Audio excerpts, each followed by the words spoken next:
Well, things aren't great on the home front either. Do you like that? I love that, Liz. You're doing really. That's a good transition. I don't know how to transition to this. They want to fucking send U.S. prisoners to El Salvador. You know I love every race. I just want to put that out there right now. I love every race but one. Which one? No, I've said that since the beginning of the show. You'll never know. And you could never guess. You will never guess. And I know you're thinking it right now. It's not that one. I love every single race but one. And I love them so much. Except for the one. Except for the one.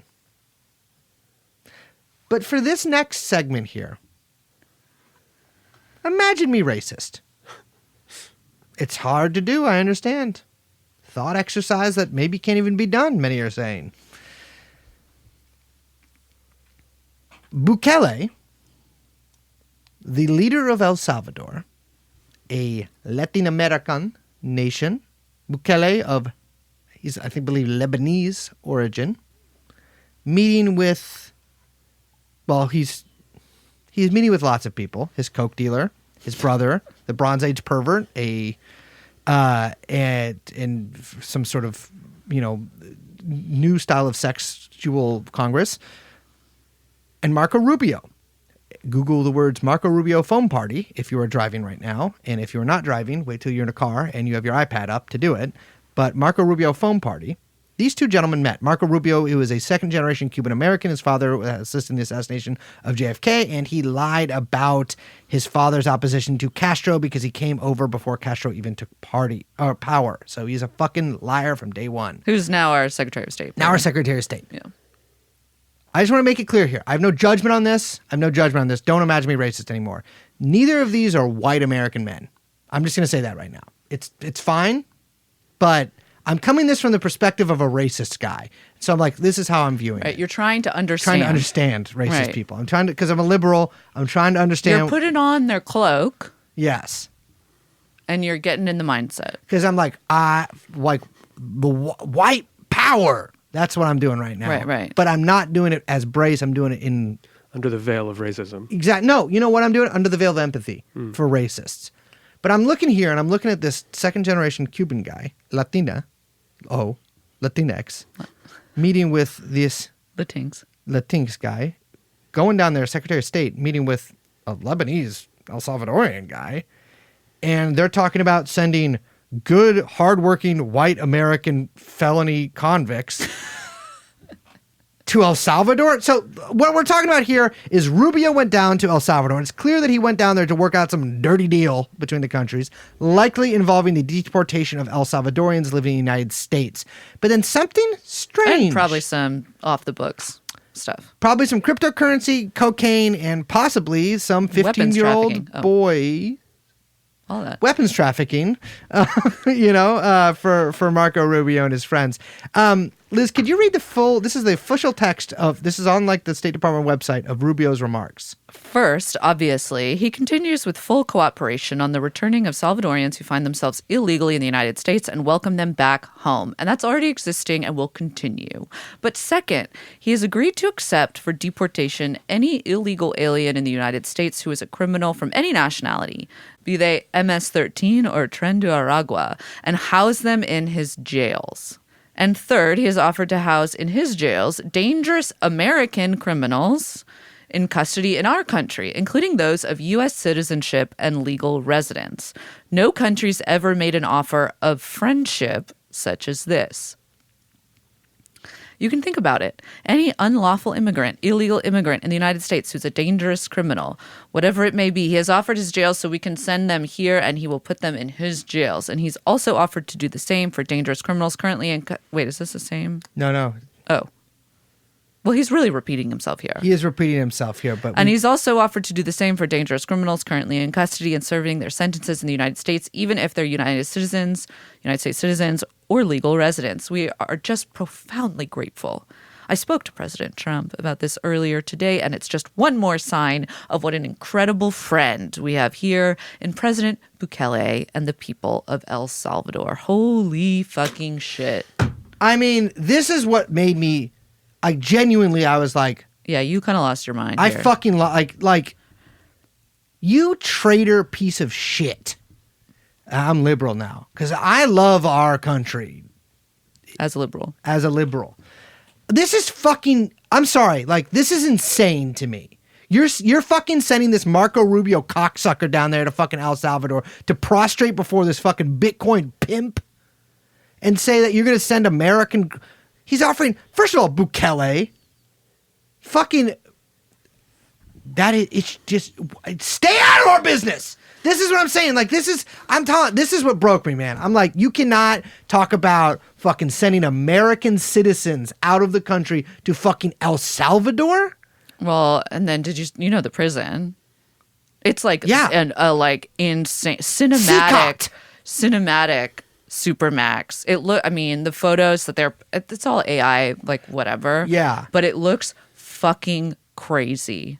Well, Musk comes out and says, "Oh, this is a great idea." Musk, who also, by the way, where were you born? Not in America. Musk comes out here and says, "Oh, this is a great idea," a couple of times. Trump even says, "Oh, it's a great idea," although he's like, "Oh, we got to look into the constitutionality of it."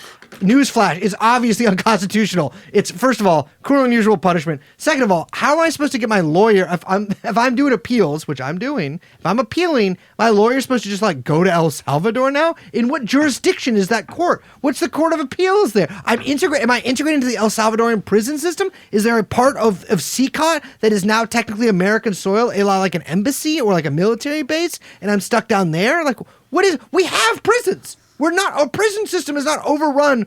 We have so many prisons. We have more prisoners than anyone else, and we got more prisons than anyone else. It's like, this is the gall of fucking Musk to come to our fucking country, and we gave him everything. And he's talking about sending our criminals overseas? I mean, it's ridiculous. God bless you for saying it's unconstitutional, because I am going to wait on that, because I don't know what is constitutional anymore. Well, this is what I mean. This is really what I'm getting at with even putting this in the episode in the first place. What this to me is a sign of, this is like a real state of exception shit, right? Like, this is a sign of like, okay, so we're just like doing away.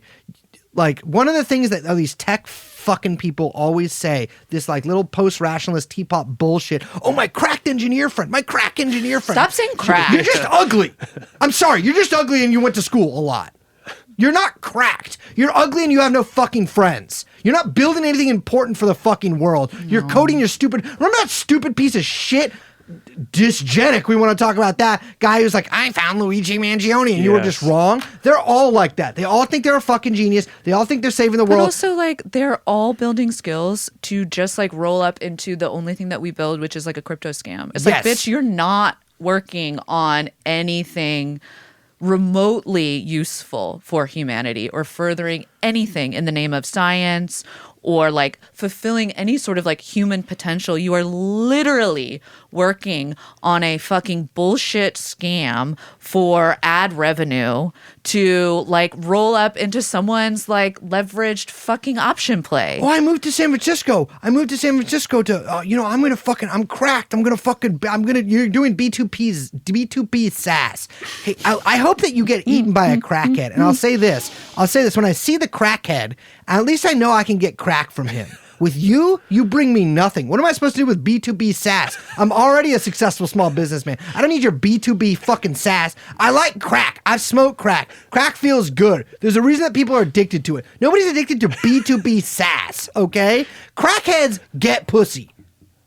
I mean, they do. I'm not saying it's a good thing, but they do. You're lonely, and you'll eventually develop personality defects because of that are irrevocable. You cannot put those back in the toothpaste back in the tube with that. And you come out here and you're telling us that it's a good idea to send American citizens? I don't give a fuck if someone's a criminal or whatever. They're American citizens, and you're sending them to fucking... You want to tell them to El Salvador? I mean... Bukele arrested around 80,000 people during the initial crackdowns in El Salvador. CCOT's got about 15,000 people there. It's a it's a terrorist confinement center. That's what it stands for. But it's like a counter-terror thing. Mm-hmm. That's how they kind of like legalized all of it. I didn't realize this, but Trump classified Tren de Aragua as a foreign terrorist organization. I think an FTO, but as a terrorist organization. Not surprised. Yeah, me either. Pretty, because the Aurora apartment buildings. And I mean, like, what are we gonna do? Like if you push the piece ahead here, what do you see happening? Like, U.S. troops deploying to Mexico and arresting cartel members. It's putting them in like Drone secret war. prisons in fucking El Salvador and fucking America. Like, it's just like, okay, I guess that's what we're doing now. The thing there is the legal framework for this based on the 2001 OMF. Yeah. You designate someone an FTO, and based on that order for Afghanistan, you can fucking do a lot of shit. Anything you want. From the executive bypassing Congress. And that's the law, and these fucking people know it. They know it. They're using all of the tools in the toolbox. Exactly. And you see some of these so-called civil libertarian people who sort of back Trump up because of like, oh, free speech or whatever. You are like, you're all fucking cooked. You're all suckers, is what you are. You're all suckers. But my thing, the reason I even brought up the tech people in the first place is they say things, you can just do things. And that's kind of what the state of exception shit is now. You can just do things. Yeah. You can just do things. Something that I've always said, but the things that I want to do are very different than the things they want to do. I mean, I'm not even really sure what you want to call this, because now we're reopening Guantanamo, or not reopening. Guantanamo Bay has been open this entire time, but we are revamping parts of Guantanamo Bay to house immigrants that we're just like resettling them there, I guess. And well, then I don't even know if like immigration is even the right word for the way that we like structure this policy. Like, lay it on me. We just seem to import people as quick as we export them. And so we have more of a like labor prison rotation system that we do, like more so than anything that resembles some kind of like, you know, I don't know, like AI refurbished Ellis Island. Yeah. Like that is not this is our immigration policy. And that plus just like fucking juicing as much skilled immigration as we can. Yeah. Because like newsflash, the United States cannot function without both unskilled and skilled immigration. Lay it on me, Madam Iglesias. We will kind of like go through that maybe, and like why that is sort of like one of the underlying contradictions of a lot of the stuff that a lot of the circles that Trump needs to square, we'll say. But like, you know, how they're kind of like figuring that out, or it seems to me that's how the state kind of operates. Yeah. On, like our immigration policy. Now, what's weird is that there was this really interesting piece in The Guardian. I think I sent it to you. You did. That was kind of investigating exactly how many people are being deported right now, and no one can really tell. And they kind of they got a tip from an immigration lawyer who refused to go on the record because they were afraid of like retribution, which fair enough. And you're going to see a lot more of that. That's all I'm going to say. A lot of chilling effects, as people like to say, going around.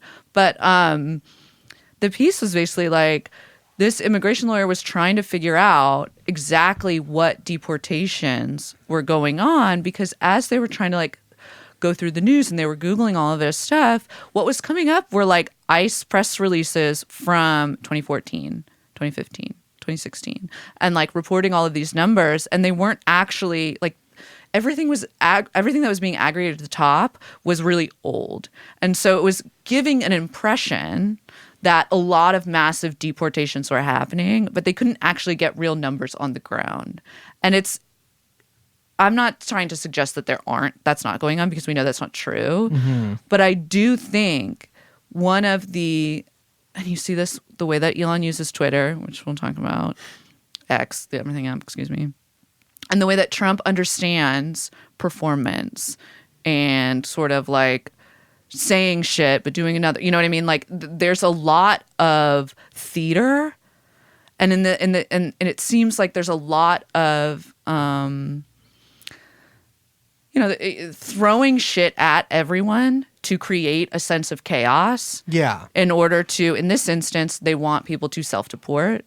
They want people to be scared and to, like Kamala voice, do not come. I'm going to come. Yeah. And, putting a big show on and creating this sense of chaos so that everyone just sort of like freezes up and stops. Yeah. Yeah. Yeah. And they're doing it well. I think they're doing it well. And one thing too, like that should be mentioned from Trump's first term is that like they also gummed down the works of like the legal immigration process too. Believe me, I know. And so it's like, I mean, it's. There's been a lot of talk about how they're sort of flooding the zone or whatever Yeah. with shit, and like, but it is true. Like, there is so many smoke and mirrors and so much bullshit going on right Yes. now that it is hard to like get to the heart of some of like the things that they say they're doing.